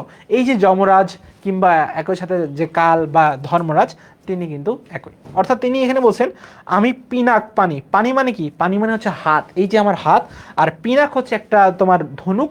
এই পিনাক পানি কি, এই পিনাক পানিও কিন্তু তোমার শিবের একটা নাম। কারণ কি, শিবের হাতে ধনুক থাকে বলে তাকে কি বলা হয়, পিনাক পানি। ডমরু মানে কি, এই যে ডুগডুগি দেখা যায় না, এই ধরো এটাকে আমি এইটা বাজাচ্ছি, এটাকেই হচ্ছে ডমরু বলে। এই যে হাতে এমনি থাকে না, হাতে এমনি নিয়ে এরকম থাকে না, এটাকে ডমরু বলে। আর এই সাইড থেকে ধরো একটা ডমরুর সাথে ধরো এটা ডমরু, ডমরুর এখান থেকে ধরো তোমার এইখানে একটা তিন ইয়া থাকে, এটাকে বলে ত্রিশূল। তো ত্রিশূলের উপরে ডমরু এইভাবে থাকে, তো ত্রিশূল নিয়ে তিনি এমনি বাজান, বুঝতে পারছো? তো আমি পিনাক পানি ডমরু ত্রিশূল ধর্মরাজের দণ্ড, অর্থাৎ একই সাথে তিনি কি বলছেন, তিনি শিবের যে এই ত্রিশূল সেইটাও এবং ধর্মরাজের, অর্থাৎ হিন্দু ধর্মের যে তোমার যমরাজ বা কাল বা ধর্মরাজ যেটাই বলো, তার যে একটা দণ্ড আছে সেইটা। আমি চক্র ও মহাশঙ্খ। চক্র বলতে কি বোঝায়, চক্র ও মহাশঙ্খ হচ্ছে প্রতীক। কার প্রতীক? তোমরা যারা হচ্ছে বিষ্ণুকে চেনো, বিষ্ণুর হচ্ছে চারটা হাত থাকে, বিষ্ণুর হচ্ছে চারটা হাত। ধরো আমি এখানে হাত চারটা আঁকলাম, এইটা একটা হাত, এইটা একটা হাত, এটা একটা হাত, এটা একটা, একটা হাতে চক্র থাকে, একটা হাতে শঙ্খ থাকে, এবং একটা হাতে পদ্ম থাকে, আর একটা হাতে গদা থাকে। তো চার হাতে চার জিনিস থাকে। এখানেই বলছে যে আমি চক্র ও মহাশঙ্খ, অর্থাৎ আমি বিষ্ণুর চক্র ও মহাশঙ্খ, আমি প্রণবনাথ প্রচণ্ড। প্রণবনাথ প্রচণ্ড বলতে পৃথিবী যখন শেষ হবে তখন এক ধরনের যে নৃত্য দেওয়া হয় সেই নৃত্যকে বলে প্রণবনাথ, বুঝতে পেরেছ? সেটাকে বলে প্রণবনাথ। আচ্ছা, আমি খ্যাপা দুর্বাসা বিশ্বমিত্র সূর্য। দুর্বাসা হচ্ছে একজন খ্যাপা মুনি, যিনি হচ্ছে তোমার অনসুয়ার কোলে জন্ম নেয়, এবং তার যে ক্রোধানলে পরেই কিন্তু একজন তারা হচ্ছে যুদ্ধে বিজিত হয় বা যুদ্ধে পরাজয় লাভ করেন, এবং বিশ্বমিত্র কি, ইনি এক ধরনের মুনি ঋষি, তার শিষ্য, অর্থাৎ তিনি প্রচণ্ড ধরনের খ্যাপা একজন মুনি এবং তিনি বিশ্বমিত্রের শিষ্য। এখানে বলা হয়েছে আমি দাবানল দাহ। দাব মানে হচ্ছে অরণ্য, অনল মানে হচ্ছে আগুন। দেখো এটাকে আমরা একটু বিশ্লেষণ করি। দাবানল, এই যে দাব, দাব মানে কি, অরণ্য। অনল মানে কি ভাইয়া, অনল মানে হচ্ছে আগুন। তাহলে অরণ্যে আগুন মানে কি, বনে যে আগুন লাগে, তার মানে কি দাবানল মানে কি, বনে আগুন। অর্থাৎ আমি দাবানল দাহ দাহন করি ভবিষ্য, অর্থাৎ কবি বলছেন যে আমি আসলে বনের আগুন, এই আগুন দিয়েই আমি কি করব, বিশ্বকে জ্বালিয়ে ফেলবো। অর্থাৎ এই যে বিশ্বকে অনসুয়া না অনসুয়া হবে। আচ্ছা তোমার আসলে বর্ষণ সরকার তোমার একটা বানানো ঠিক হয় নাই, দুইটা বানান যে লিখছো দুইটার মধ্যে একটাও ঠিক হয় নাই। তোমার প্রথম বানান এই যে এইরকম বানানটা কিছু অনসুয়া, বুঝতে পারছো? তুমি যে দুইটা বানান লিখছো না, অনসুয়া না অনসুহা হবে ভাইয়া, না অনসুয়া আসলে এই যে এই বানানটা তোমার, এই যে এই বানানটা লিখছো না, এই বানানটা তুমি যে দুইটা বানান লিখছো না ভাইয়া, দুইটা বানানের মধ্যে কিন্তু একটা বানান না, এইটা হচ্ছে রাইট বানান, বুঝতে পারছো?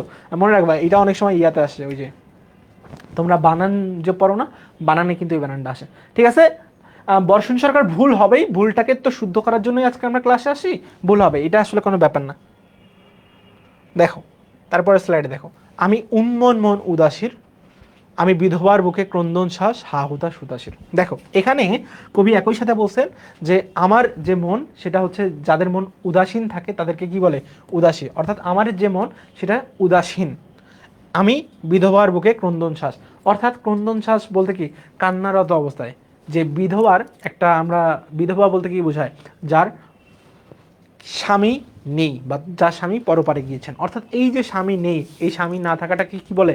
আমি বিধবার ক্রন্দন শ্বাস। অর্থাৎ বিধবার যে আসলে ক্রন্দন মানে কি? কান্নারত অবস্থায় যে শ্বাস, সেই শ্বাসটা, এবং আমি হা হুতাশ হুতাশির। অর্থাৎ হুতাশি কি করে? হা হুতাশ করে, এটা আমার হইলো না, ওইটা হইলো না, এটা হইলো না, এটা করলো না।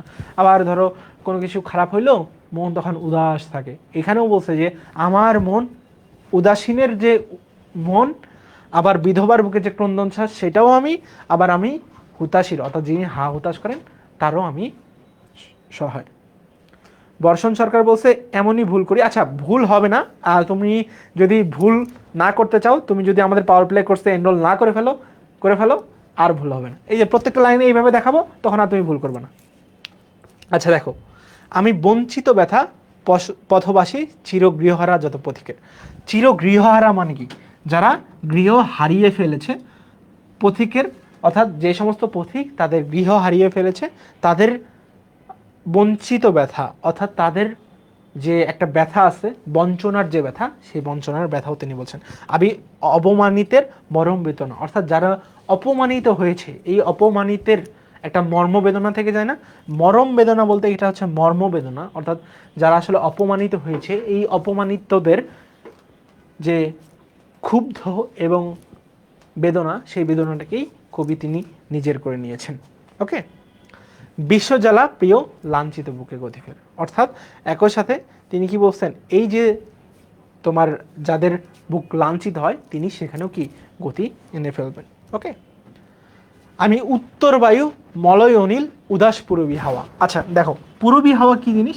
পূরবী হাওয়া অর্থাৎ যেই হাওয়া কোন দিক যায়, এই দিক যায় নাকি ওই দিক যায়, নাকি এই দিক যায় নাকি উপরে যায় নাকি নিচে যায়, সেটা কিন্তু বলা যায় না। তোমরা এখনো যারা এই দিক ওই দিক ছোটাছুটি করছো, তোমাদেরকে আমরা পূরবী হাওয়ার সাথে তুলনা করতে পারি। এদিক ওই দিক ছোটাছুটি না করে চলে আসো সিবি পাওয়ার প্লে করতে। ওকে, তো উত্তর বায়ু অর্থাৎ উত্তর থেকে যে বায়ুটা প্রবাহিত হয়। মলয় হচ্ছে তোমার একটা পর্বতের নাম, এটা দক্ষিণ দিকের একটা পর্বতশ্রেণী। অনিল মানে কি? অনিল হচ্ছে তোমার একটা বাতাসের সমার্থক শব্দ। অর্থাৎ মলয় পর্বত থেকে যে বাতাসটা আসছে, সেই বাতাসটা কি হচ্ছে? উদাস, মানে উদাসীন, কোন দিক ছুটে যাবে সেইটাও আসলে বুঝতে পারছে না। তারপরে বলছে আমি পথিক কবির গভীর রাগিনী। রাগিনী মানে হচ্ছে গানের তান বা গানের সুর, বা যেটাকে আমরা গানও বলতে পারি। রাগিনী বেনু বিনে গান গাওয়া। বেনু বিনে, এটা বিনা হচ্ছে কি? একটা হচ্ছে তোমার বাদ্যযন্ত্র, যে বাদ্যযন্ত্রে কি হয়? আসলে গান গাওয়া হয়। আমি আকুল নিদাক তিয়াসা, এই যে নিদাক, অনেকে তোমরা নিদাক মানে বুঝতে পারো না, নিদাক মানে হচ্ছে আসলে গ্রীষ্মকাল। নিদাক তিয়াসা মানে হচ্ছে পিপাসা। আমি রুদ্র রবি। রৌদ্র মানে কি? অনেক আসলে রোদ। রুদ্র মানে যেখানে একদম হচ্ছে উজ্জ্বল, এবং রবি মানে কি? সূর্য। আমি মরু নির্ঝর ঝড়, অর্থাৎ মরুভূমিতে যে তোমার ঝড় হয় সেটার কথা বলছে। আমি শ্যামলিয়া ছায়াছবি। শ্যামলিয়া বলতে কি? যেটা আসলে সবুজ, সেই ছায়াছবির কথা বলা হচ্ছে। অর্থাৎ কবি একই সাথে বলেছেন তিনি রুদ্র বা তিনি রোদ, আবার তিনি কি বলছেন? সবুজ ছায়া। তিনি একই সাথে বলছেন তিনি গ্রীষ্মের একদম পিপাসা, এবং এই পিপাসা কার কারণে হচ্ছে? রৌদ্রের জন্য হচ্ছে। অর্থাৎ এই যে ইংরেজরা বাংলাদেশকে বা বাংলাদেশের মানুষকে যেভাবে শোষণ করেছেন, এই শোষণের কাল প্রতীক হিসাবে কবি কিন্তু তাকে সব কিছুর সাথে তুলনা করেছেন।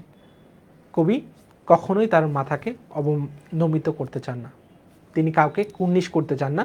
এই যে যত ধরনের বঞ্চনা, যত ধরনের লাঞ্ছনা, সব কিছুর বিরুদ্ধে কবি কিন্তু একাই প্রতিবাদ করতে চান।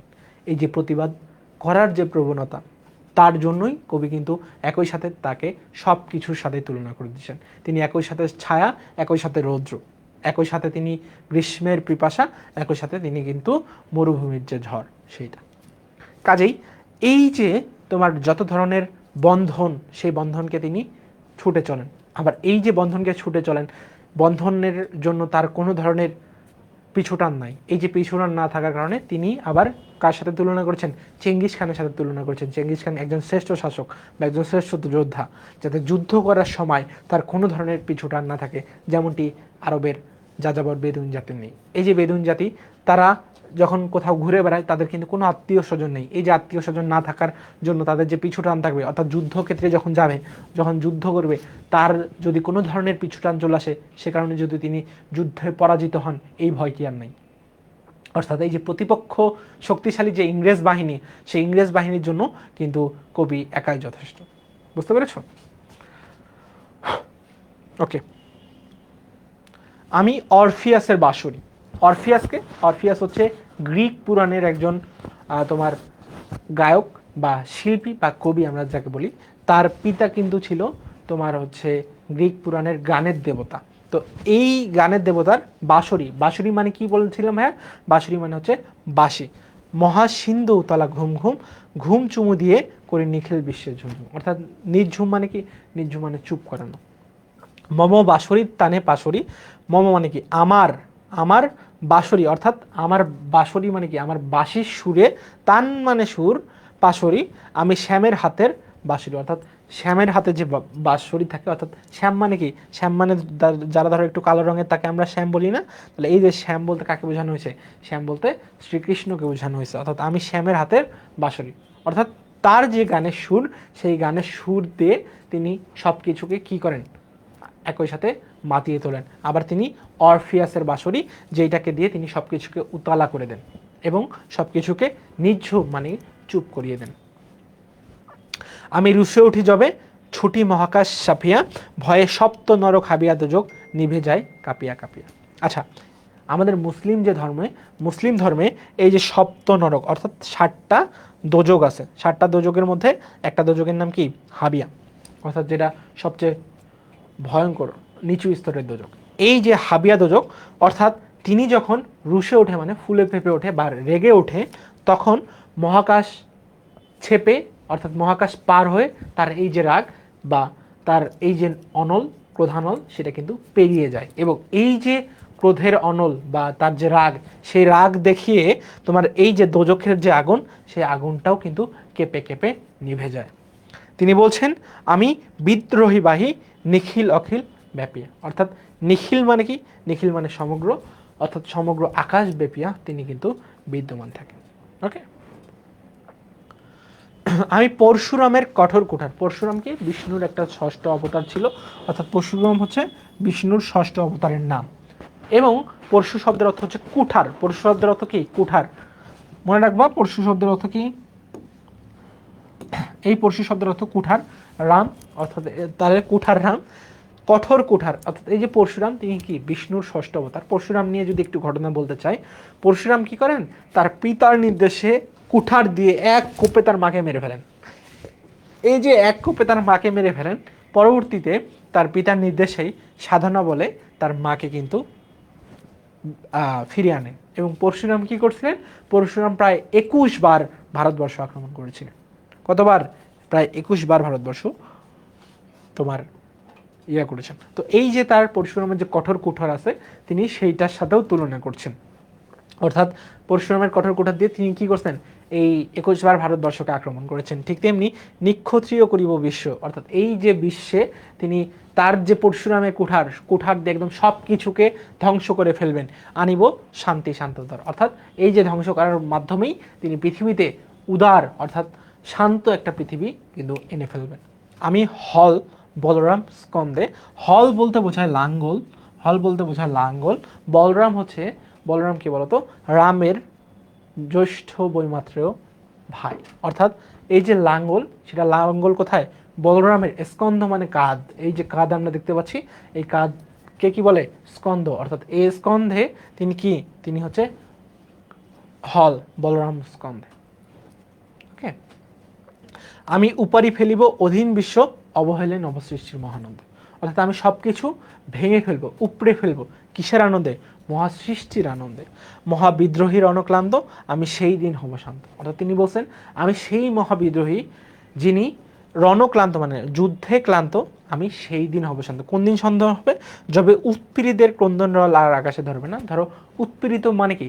যারা নিপীড়িত, যারা কোনো ধরনের মানে সাহায্য সহযোগিতা পায় না, এই সব কিছু থেকে বঞ্চিত, এই যে যারা উৎপীড়িত আছে তাদের ক্রন্দন রোল মানে কি? কান্নার যে রোল সেটা আর আকাশে বাতাসে ধ্বনিবে না। অত্যাচারীর খড়গ কৃপান, খড়গ ধরো হচ্ছে একটা অস্ত্র যেটাকে আমরা কুঠার হিসেবে বলতে, ভীম ভীম রণভূমে রণিবে না। অর্থাৎ এই যে ভীমের যে অস্ত্র সেটা আর যুদ্ধক্ষেত্রে বাঁচবে না। আমি মহা বিদ্রোহী রণক্লান্ত, আমি সেই দিন হব শান্ত। অর্থাৎ কবি নজরুল ইসলাম সেদিন হবে শান্ত যেদিন অত্যাচারী এবং উৎপীড়িত, অর্থাৎ যারা তোমার হচ্ছে সব কিছু থেকে বঞ্চনার সৃষ্টার কিংবা লাঞ্ছনার শিকার, যেদিন আর সব কিছু থেকে লাঞ্ছনার শিকার হবে না বা বঞ্চনার শিকার হবে না, সেদিন তিনি কিন্তু শান্ত হবেন। আমি চির বিদ্রোহী বীর, বিশ্ব ছাড়িয়া উঠিয়াছি একা, চির উন্নতি মহনশীল। অর্থাৎ কবি এখানে বলছেন যে আমি চির বিদ্রোহী বীর, অর্থাৎ তিনি একজন বিদ্রোহী বীর যিনি বিশ্বকে ছেড়ে তার যে চির, অর্থাৎ সব সময় তার যে সমুন্নত শির মানে মাথা, সেটাকেই তিনি বলেছেন। দেখো এখানে লেখা আছে সংক্ষেপিত। সংক্ষেপিত মানে বোঝায় যে কোনো কিছু যখন সংক্ষিপ্ত অবস্থায় থাকে তখন সেটাকে সংক্ষিপ্ত বলা। অর্থাৎ এরপরে আরও অনেক বড় বিদ্রোহী কবিতা আছে, বুঝতে পারছো? তোমাদের বই এত কিছু নেই, তোমাদের বই জাস্ট এটুক আছে। তো আশা করছি এই পর্যন্ত কারো কোনো সমস্যা নেই। কারো কোনো সমস্যা আছে এই পর্যন্ত? কারো কোনো সমস্যা আছে ভাইয়া? কারো কোনো সমস্যা? বলো, সমস্যা থাকলে বলো, আমি সলভ করে দিচ্ছি।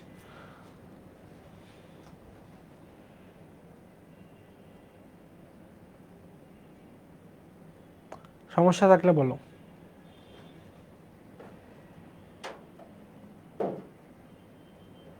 সমস্যা থাকলে বলো ভাইয়া, যে ভাই আমার সমস্যা।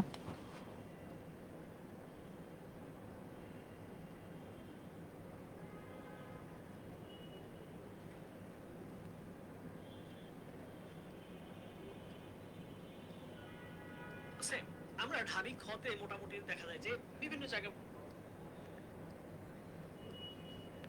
কোনো সমস্যা? হ্যাঁ, মোহাম্মদ সাজিম বলেছেন হ্যাঁ হ্যাঁ মানে সব কিছু ক্লিয়ার সম্ভবত। ওকে, দেখো আমরা পরের স্লাইডে যাই। পরের স্লাইডে আমরা যেগুলো নিয়ে আলোচনা করব, এই তো দেখো আমরা এতক্ষণ ধরে বলছিলাম না ACP course ACP course ACP course. এই যে এসিপি কোর্স, দেখো কতগুলো সাবজেক্ট তোমাকে পড়ানো হবে, বাংলার সাথে সাথে আরও অন্যান্য সাবজেক্ট পড়ানো হচ্ছে। তো এই সাবজেক্ট সহ তোমার কোর্স ফি এখন ভর্তি হলে তুমি কিন্তু পাবা 599 টাকায়। আর কীভাবে ভর্তি হবা? দেখো আমাদের পিন যে কমেন্ট আছে সেই কমেন্টে কিন্তু আমাদের লিঙ্ক আছে, সেই লিঙ্কে তুমি কিন্তু 599 টাকায় ভর্তি হয়ে যেতে পারো। মজার ব্যাপার হচ্ছে তোমরা যদি এখন ভর্তি হয়ে যাও তাহলে তোমাদের কোর্স ফি কত থাকবে? 599 টাকা থাকবে, কিন্তু পরবর্তীতে ভর্তি হলে কোর্স ফি কিন্তু বেড়ে যাবে, আমি আগেই বললাম। তো চলো আমরা একটু পড়াশোনা করি। এই যে পাঠ পর্যালোচনা, পাঠ পর্যালোচনাটা কি? পাঠ পর্যালোচনা হচ্ছে আমরা এই যে পুরো পদ্যটা পড়লাম, পুরো পদ্য পড়ার পরে যেগুলো বিষয়ে আলোচনা করলাম সেইটাকেই বলবো হচ্ছে পাঠ পর্যালোচনা। চলো আলোচনা শুরু করি। এখানে মূলত ধরো ইংরেজদের যে শাসন, ইংরেজদের যে শোষণ, সেই শাসন এবং শোষণের বিরুদ্ধে আমাদের বিদ্রোহী কবি কাজী নজরুল ইসলাম যিনি কী করছেন, তিনি একই সাথে তোমার ধ্বংসকেও টেনেছেন, একই সাথে প্রেমকে টেনেছেন, একই সাথে হচ্ছে তিনি বলেছেন যে তিনি সব কিছুর ছেপে যান, আবার একই সাথে তিনি কি বলছেন, তিনি চির দুর্দম, যাকে আমরা দমন করতে পারি না। তাকে কখন দমন করতে পারি না? আসলে দমন আমরা তখনই করতে পারবো না যখন আমরা তাকে একই সাথে দমনও করতে পারবো না এবং একই সাথে তাকে দমন করা কঠিন। কখন কঠিন? যখন তার অত্যাচারীদের, এই যে অত্যাচারীদের যে কৃপান বা অত্যাচারীদের যে কুঠার, এই অত্যাচারীদের কুঠার কার উপর নিপীড়িত বা নির্যাতিত মানুষের উপর বসবে না, তিনি সেই দিনে কিন্তু একদম শান্ত হয়ে যাবেন। ততদিনে তার যে মাথা, তার যে শির, সেটা তিনি কারো প্রতি আসলে কুর্নিশ করবেন না বা কারো প্রতি মাথা নত করবেন না বা কাউকে তিনি সালাম জানাবেন না। তিনি সব কিছুকেই, যত অনিয়ম শৃঙ্খল সব কিছুকেই তিনি পেরিয়ে যাবেন। এবং এই যে পেরিয়ে যাওয়ার যে প্রবণতা, কারো কাছে মাথা নত না করা যে অবস্থা, সেই অবস্থাকে জন্যই আমরা তাকে কি বলছি, তাকে আমরা বলছি বিদ্রোহী বীর। ওকে, তারপরে দেখো, তারপরে আমরা যেটা নিয়ে আলোচনা করবো সেটা হচ্ছে আমাদের প্রথম লাইন কি বলো, বীর চির উন্নত বংশীর। আর শেষ লাইন কি ছিল ভাইয়া, আমি সেই দিন হব শান্ত, মানে বিশ্বব্যাপী যেদিন তোমার হচ্ছে রণক্লান্ত হবে। ওকে, উৎস কি বলো, উৎস হচ্ছে আগেই বলেছিলাম, উৎস হচ্ছে তোমার অগ্নিবীণা। উৎস কি, অগ্নিবীণা, এটা একটু আগেই বলেছিলাম না, অগ্নিবীণার যে দ্বিতীয় গল্প সেটা। দেখো এখানে আমরা কিছু উল্লেখিত বিষয় দেখতে পাই, উল্লেখিত বিষয়গুলো নিয়ে আলোচনা করি। খড়গ, কৃপান, এখানে অস্ত্র কি কি অস্ত্র ছিল, খড়গ ছিল, কৃপান ছিল, টর্পেডো ছিল, ডমরু ছিল, ত্রিশূল ছিল। স্থান কোথায় বলছে, মহাকাশ ব্যাপিয়া অভিশাপ প্রেতভীর রণভূমি। ঠিক আছে, সিংহা কোনটা, যেটা দিয়ে আসলে ফু দেওয়া হয়। হল মানে কোনটা, হল মানে হচ্ছে যেটা লাঙ্গল সেটা। পর্বত, হিমাদ্রি বলতে কি বোঝায়, হিমালয়। মলয় এইটাও একটা পর্বতমালা, সেটা কোথায়, পশ্চিমের পর্বতমালা। ঋতুর কথা বলছে গ্রীষ্ম ঋতু। দেখো ওখানে কিন্তু বলা হয়েছিল নিধাক তিয়াসা, নিধাক মানে কি গ্রীষ্মকাল। জাতি কার কথা বলা হয়েছে, বেদুইন জাতির কথা বলেছে। আরবের যে বেদুইন জাতি, সেই বেদুইন জাতি বলা হয়নি আমি বেদুইন, আমি চেঙ্গিস, এই যে বেদুইন যাযাবর জাতি, সেটার কথাও কিন্তু বলা হয়েছে। চলো আমরা এখন এমসিকিউ সলভিংয়ে যাই। এমসিকিউ সলভিং তোমাদের করতেই হবে, কারণ তোমাদের প্রশ্ন তো এমসিকিউ আসবে। পুরো জিনিসটা বুঝলা কিন্তু এমসিকিউ করলে না, তাহলে তো ভাই সমস্যা। চলো আমরা এমসিকিউ করে ফেলি। দেখো, বিদ্রোহী কবিতায় কবি কার বুকে ক্রন্দন শ্বাস। আচ্ছা, এখানে একটু ভুল আছে, তোমার অনুশীলনীর প্রশ্ন তো, এখানে বিধাতার হবে না, বিধাতার বুকে বিধবার ক্রন্দন শ্বাস। ওকে, এখানে যদি বিধবাও থাকতো তাও কিন্তু আনসারটা হইতো, এখানে বিধাতা যেহেতু আছে সেটা হবে। দুইটাই থাক, যে কোনো একটা থাক, আমরা কিন্তু সঠিক উত্তরটাই দেখাবো। তাহলে একের কত নাম্বার হচ্ছে, একের বি নাম্বার হচ্ছে। ওকে, চলো পরের স্লাইড দেখি। পরের স্লাইডে বলা হচ্ছে, এক হাতে বাঁকা বাঁশের বাঁশরি আর হাতে রণসূর্য। এখানে কবি নজরুল ইসলামের কোন সত্তাটি প্রতীক পেয়েছেন। আমি কি বলেছিলাম যে এটাও কিন্তু আমাদের একটা অনুশীলনীর প্রশ্ন। এখানে একই সাথে এই যে বাঁশের বাঁশরি বলতে কি বোঝায়, বাঁশের বাঁশরি বলতে বোঝায় শ্রীকৃষ্ণের হাতে যে বাঁশি, অর্থাৎ শ্রীকৃষ্ণ কি প্রেমের প্রতীক, তাহলে এখানে আমরা প্রেমিক হৃদয়ের কথা বলছি। এবং একই সাথে রণতুর্য কি যুদ্ধের সময় যে হচ্ছে তোমার মশাল ব্যবহার করা হয় বা যে অস্ত্র ব্যবহার করা হয় সেটা। একই সাথে তিনি কি দ্রোহী, তার মানে কোনটা উত্তর হবে, একই সাথে উত্তর হবে এটা। বুঝছো, মলয়টা বুঝলাম না ভাইয়া। মলয় হচ্ছে পর্বত, মলয় একটা পর্বতের নাম, যেটা হচ্ছে তোমার ওই একটা পর্বতমালা, সেটাকে পর্বতমালা বলে। ওকে, আশা করছি বুঝতে পারছো। কবি নজরুল দাবানলটা সম্পর্কে একটু যদি বলি, এই দাব সম্পর্কে আমি বলেছিলাম কি, দাব মানে হচ্ছে তোমার কি অরণ্য, অনল মানে কি, অনল মানে আগুন। দেখো এখানে একটু সন্ধি বিচ্ছেদ করে দিই, দাব যোগ অনল, তাহলে দেখো এখানে কি আছে, বর্ষাতে অ আছে না, এই যে অ আর এই যে অ, এটা স্বরধ্বনির নিয়ম না ভাইয়া, অ আর অ মিলে কি হয়, আ হয়ে যায়। এই কারণে এই যে এখানকার অ আর এখানকার অ মিলে এখানে কি হয়েছে, এখানে আ হয়েছে। কারণ কি জানি, স্বরবর্ণের বা স্বরধ্বনির সংক্ষিপ্ত রূপকে আমরা কি বলি, কার। তাহলে অ আর অ মিলে কোন কার হয়, আকার হয়। তাহলে আকারের সংক্ষিপ্ত রূপ কোনটা, এই যে এইটা না, তাহলে এইটা এখানে হয়েছে। তাহলে কবি নজরুল দাবানল হয় কি দাহন করিবে, দাহন করিব দাবানল, দাহন করিব কি বিশ্ব, তাহলে কি বিশ্ব। ওকে, দেখো বিদ্রোহ কবিতায় কবি নিজেকে কার মতো খ্যাপা বলেছেন, আমি খ্যাপা দুর্বাসা বিশ্বমিত্রের শিষ্য। দেখো এটা কিন্তু প্রশ্ন এসেছিল রিসেন্ট অর্থাৎ জাহাঙ্গীরনগর বিশ্ববিদ্যালয়ে 22-23 সালে কিন্তু প্রশ্ন আসে। অর্থাৎ তোমরা যদি বিদ্রোহী ক্লাস আমার আগে করতা, তাহলে 22-23 যারা জাহাঙ্গীরনগর পরীক্ষা দিচ্ছে তারা কিন্তু উত্তর পেয়ে যেত। অর্থাৎ খ্যাপা দুর্বাসা বিশ্বমিত্রের শিষ্য। বিশ্বমিত্র হইতো কখন, যদি বলতো কার শিষ্য, তাহলে বিশ্বমিত্রের শিষ্য হইতো, কিন্তু বলে নাই যে কার শিষ্য, বলেছে খ্যাপা কি, তাহলে খ্যাপা দুর্বাসা, অর্থাৎ দুর্বাসা একজন খ্যাপা মুনি ছিলেন এবং বিশ্বমিত্রের শিষ্য ছিল। ওকে, আসাদুল্লাহ রবিন বলছে ভাইয়া বহুপদীগুলো উত্তর করতে সমস্যা হয়। হ্যাঁ, তোমার সমস্যা তো হবে আমি জানি, এই জন্য বহুপদীগুলো ফ্রি ক্লাসে সমাধান করাবো না, বহুপদী সমাধান হবে অনলি পেইড ব্যাচে। এবং পেইড ব্যাচে ভর্তি হইতে হলে তোমাকে 599 টাকায় নিচের লিঙ্কে যেয়ে ভর্তি হইতে হবে। সবই যদি ফ্রি করাই দেই রে বাবা, আমি তো জানি তোমার কোথায় সমস্যা হবে, আমি তো ওই জন্য এগুলো আমার পেইড স্টুডেন্টের জন্য রেখে দিয়েছি। তাহলে তোমাকে বঞ্চিত করব, তাদেরকে বঞ্চিত করবো না। আর তুমি যদি পেইডে ভর্তি হও তাহলে বহুপদী কেন, তুমি বহু নির্বাচনী সহ যত সৃজনশীল আছে সব পেরে যাবা। এখনো যারা ভর্তি হও নাই, আবারও বলছি, যারা ওই যে রবিনের মতো বহুপতি নিয়ে ঝামেলায় আছো, এখনো যারা ভর্তি হও নাই, আমার কিন্তু লিঙ্ক কমেন্টে দেওয়া আছে, লিঙ্কে ভর্তি হও। যেখানে সমস্যা হবে আমি দেখছি কোথায় তোমাদের সমস্যা হচ্ছে। ওকে, তারপরে দেখো এরপরে কি বলছে, আমি দলে যাই যত বন্ধন, যত নিয়ম কানুন শৃঙ্খল। এই পংক্তির মানে কি বোঝানো হয়েছে? এটা চট্টগ্রাম বোর্ড 22 সালে আসছিল। চট্টগ্রাম বোর্ড কোথায় আসছিল? 22 সালে আসছিল। তোমরা যারা যারা চট্টগ্রাম বোর্ড 22 সাল, বর্ষণ সরকার বলছে সো চালাক ভাইয়া, একটু চালাক না হলে পৃথিবীতে টেকা মুশকিল, বুঝছো? দেখো তো কি বলছে, আমি দলে যাই যত বন্ধন, অর্থাৎ তিনি কোনো ধরনের বন্ধনের ইয়া করে না, যত নিয়ম কানুন শৃঙ্খল, অর্থাৎ তিনি একই সাথে যত নিয়ম কানুন আছে এবং বন্ধন আছে সেটা কি করে, সেটাকে দলে যায়, অর্থাৎ পা দিয়ে দলিয়ে যায়। তো তারপরে এই পংক্তির মানে কি বোঝানো হয়েছে বলো? এটা দিয়ে বোঝা হচ্ছে কবির কোনো পরোয়া নাই, কবি নির্ভার, কবি নির্দান্তিক, কবি মুক্ত। কবি মুক্ত, আচ্ছা, কবির কোনো পরোয়া নাই, অর্থাৎ তিনি একই সাথে বন্ধনকে পেরিয়ে যাচ্ছেন, একই সাথে নিয়ম কানুন শৃঙ্খলকে পেরিয়ে যাচ্ছেন। তার মানে কি বলতে পারি, কবির কোনো ধরনের পরোয়া নেই। ওকে, তারপরে দেখো চির উন্নত মম শির, মম মানে কি আমার, শির মানে কি মাথা, অর্থাৎ তার মাথা কি সমুন্নত। কথাটি কিসের পরিচয়? দিব, অর্থাৎ দিনাজপুর বোর্ডে আসছিল 22 সালে। হিমালয়ের মতো দৃঢ়তার, আত্মদম্ভ প্রকাশের, মাথা উঁচু করে থাকার, অন্যায়ের সামনে মাথা নত না করার। এটার উত্তর হবে অন্যায়ের সামনে মাথা নত না করার। ওকে, তারপরে দেখো বিদ্রোহ কবিতায় কবি কাকে কুর্নিশ করিয়েছেন? নিজেকে, ঈশ্বরকে, মাতৃভূমিকে, মাতা পিতাকে। প্রথমে এটা বাদ, কেন বাদ? কারণ পুরো বিদ্রোহীতে মাতা পিতা নাই। ঠিক আছে, পুরো বিদ্রোহীতে কি মাতা পিতা নাই, মাতৃভূমির কথাও বলা নাই, ঈশ্বরের কথাও বলা নাই। তার মানে আনসার কি হবে?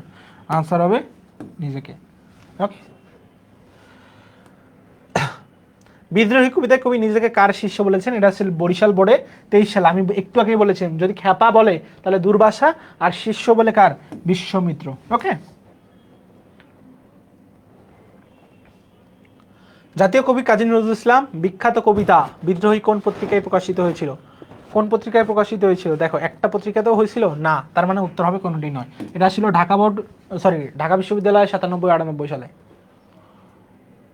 জাতীয় কবি নজরুল ইসলামের জন্মসাল কত? এটাও আসছিল ঢাকা বিশ্ববিদ্যালয় 97-98 সালে। কত সালে আসছিল বলো? 1982, 1892, 1896, 97, 99 বলো। উত্তর হচ্ছে 1899। 1899 সালে একই সাথে অনেকগুলো জন্মগ্রহণ করছেন। তোমার হচ্ছে বনফুলের নাম শুনছো? বলাচাঁদ মুখোপাধ্যায়। বলাচাঁদ মুখোপাধ্যায় কিন্তু 1899 সালে জন্মগ্রহণ করছেন। তো চলো আমাদের এমসিকিউ শেষ। বাকি এমসিকিউ সলভ করতে হলে কোথায় আসতে হবে? এসিবি পাওয়ার প্লেতে। কোথায় আসতে হবে? এসিবি পাওয়ার প্লেতে, বুঝছো? তারপরে দেখো অনুশীলনীর একটা প্রশ্ন সৃজনশীল দেওয়া ছিল, এই জন্য কোর্সে ভর্তি হবে। হ্যাঁ, এই জন্যই তো কোর্সে ভর্তি হতে হবে।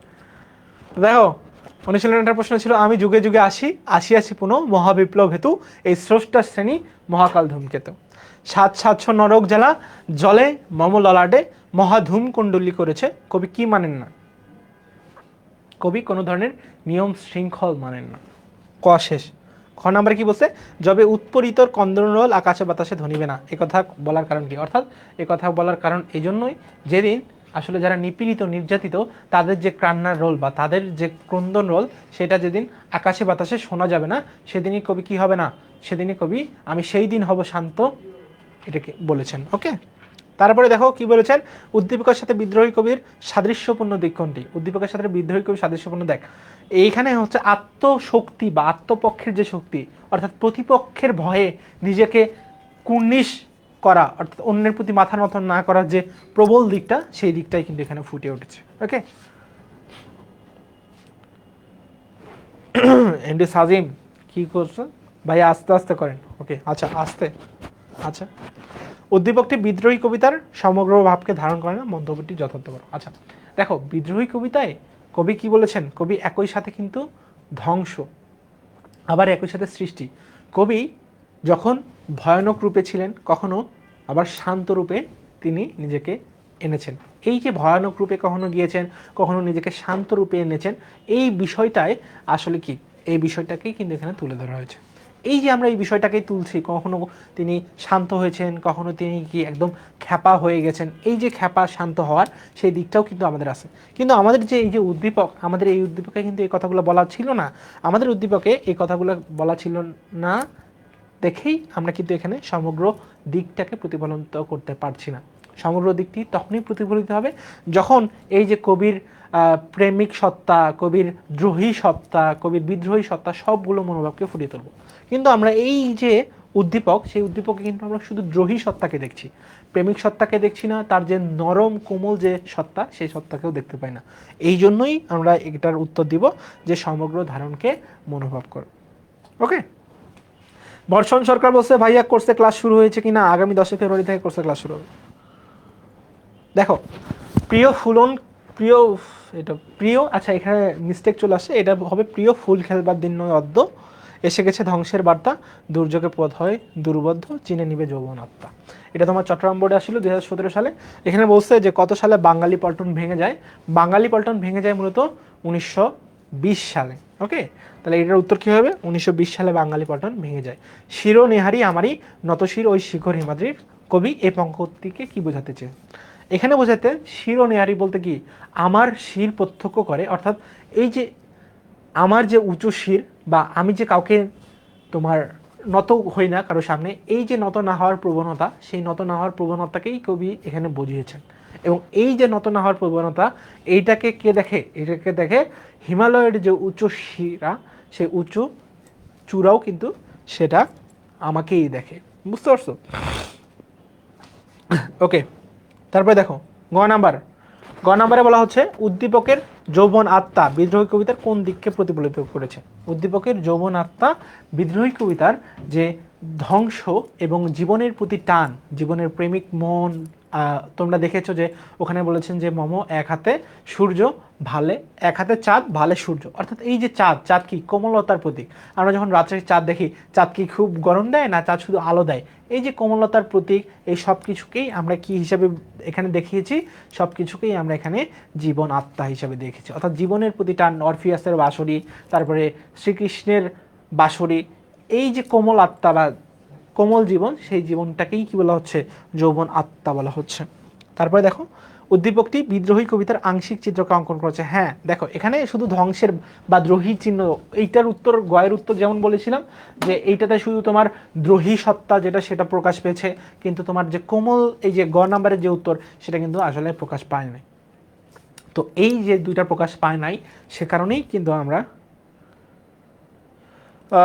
আসাদুল্লাহ রবিন বলছেন ভাইয়া আমি কিন্তু বিজ্ঞানের আমার জন্য কত পার্সেন্ট ছাড় দেবেন? তোমার জন্য ছাড় দিয়েই তো 1200 থেকে 1299 টাকায় আনছে। এটা তো শুধু তোমার জন্য, তুমি বুঝলে না ভাইয়া? এটা তো শুধু ছাড় দেওয়া হয়েছে তোমার জন্য, যাতে তুমি ভর্তি হতে পারো। ওকে, তো দেখো, তো এই যে এই দিকটা, এই দিকটা কিন্তু আমরা মিল পাই, অর্থাৎ দ্রোহী সত্তার এখানে আমরা কোনো ধরনের মিল দেখতে পাই। কিন্তু আমাদের যে কবি কখনো বলছেন আমি বেদুইন, আমি অর্থাৎ শক্তিশালী দিকগুলোর সাথে নরম দিকগুলার এই যে মিলবন্ধন, সেই মিলবন্ধনটা কিন্তু আমরা এখানে দেখতে পাই না। বুঝতে পেরেছো? ওকে, তারপরে দেখো, তারপরে হচ্ছে ধন্যবাদ। বুঝছো? তারপরে ধন্যবাদ। এই যে ধন্যবাদ, আজকে তোমরা এতক্ষণ ধরে ক্লাসটা করলাম, তার জন্য তোমাদের সকলকেই ধন্যবাদ। এবং এবং ধন্যবাদ দিয়েই শেষ করব না, শুধু আর একটা জিনিস দেখাবো। এই যে স্ক্যান করে যাও, স্ক্যান করলে এই যে একজন বলছিলেন না প্রেম কি, স্ক্যান করলেই দেখবো যে প্রেম কি হয়ে যাবে। ওকে, আমি ক্লাসে তোমাকে যেটা দিব সেটাই প্রেম, সেটাই ভালোবাসা। তো কোর্সে ভর্তি হইতে তুমি কোথায় চেক করবা? এই যে আমার এখানে স্ক্যান করবা, আমাকে বাদ দিয়ে স্ক্যান করো, স্ক্যান করে তুমি কিন্তু ক্লাসে চলে আসবা। ক্লাসে চলে আসলেই তুমি কিন্তু প্রেমের সাগরে হাবুডুবু খাবা, অর্থাৎ বাংলার যে প্রেম, সেই বাংলার প্রেম কিন্তু তুমি বুঝতে পারবা। তো বাংলার প্রেম বুঝতে হলে কোথায় আসতে হবে? বাংলার প্রেম বুঝতে হলে এসিপি পাওয়ার প্লেতে আসতে হবে। তো দেখা হচ্ছে ক্লাসে, ততক্ষণ পর্যন্ত সকলে সুস্থ থাকবা, ভালো থাকবা, আল্লাহ হাফেজ। বর্ষণ সরকার বলছে খাদারনাক ক্লাস ছিল। ওকে, তোমাকেও ধন্যবাদ।